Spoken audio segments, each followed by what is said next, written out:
reviewing and then there were none by Agatha Christie. First I'll do a spoiler-free review and then I'll get into spoilers. I'll warn you before I get into spoilers. Anyway, this is about 10 people who have now met each other who each get invited to this remote island by different means. So they all end up in this house on that island, and apparently they're the only ones there and there are no other people around. So anyway, that night they have this dictaphone that plays a recording accusing each one of them of the murder of at least one person.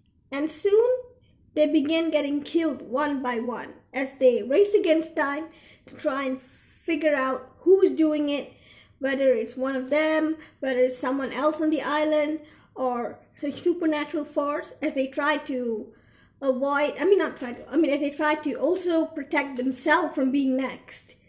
And they each get killed according to this nursery rhyme called The 10 Little Indians. I think the title kind of varies, but anyway, they get killed according to that nursery rhyme.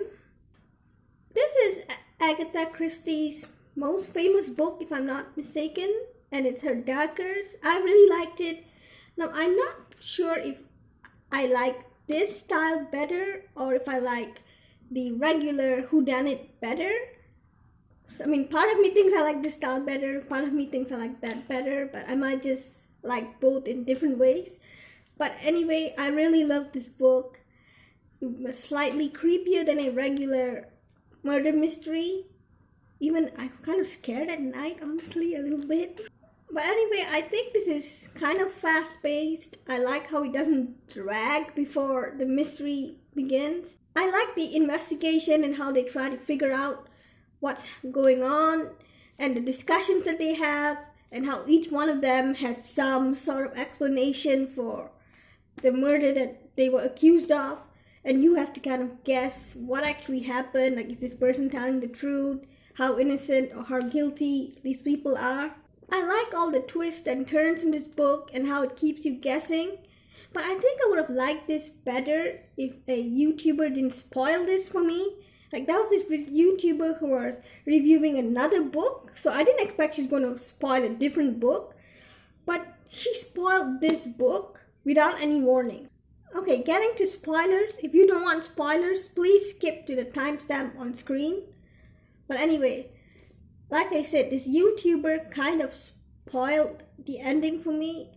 But actually she said there was this something about an old lady still being alive. So all this while I thought Emily Brent was the one because she said old lady, but actually it's not Emily Brent. So that was a surprise for me. She didn't spoil who did it, but she still spoiled the how, as in that one of the characters is alive.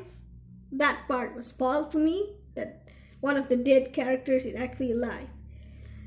I kind of expected that if it was one of them, it was probably Emily Brent or the judge, because Emily Brent was kind of all religious and she might have thought she's doing religious justice or something, and the judge, he's a judge, so he might have been playing judge on his own. I think the judge is an interesting character where he has two conflicting sides, where one part of him is sadistic and likes harming or killing people, but the other side of him is principled and doesn't want innocent people to be harmed, and so he kind of meshes both sides and murders people who are not good people. And I kind of like that all these people are not good people, because if this was a book where all good people die, I might not have liked it as much. Like, the only comfort I have seeing everyone die is that these are all not good people. And I kind of agree that Vera was the worst. I mean, he ranks them on their evil by his own ranking. And I agree with who he put on top, Vera, who kind of murdered a child. Overall, I think the concept of a serial killer murdering people who are not good people and are murderers but can't be brought to justice was an interesting concept. And I think this book has a really interesting discussion on morality and justice. And I really recommend this to any Agatha Christie fans and any thriller fans. Thank you so much for watching, and I'll see you in another video.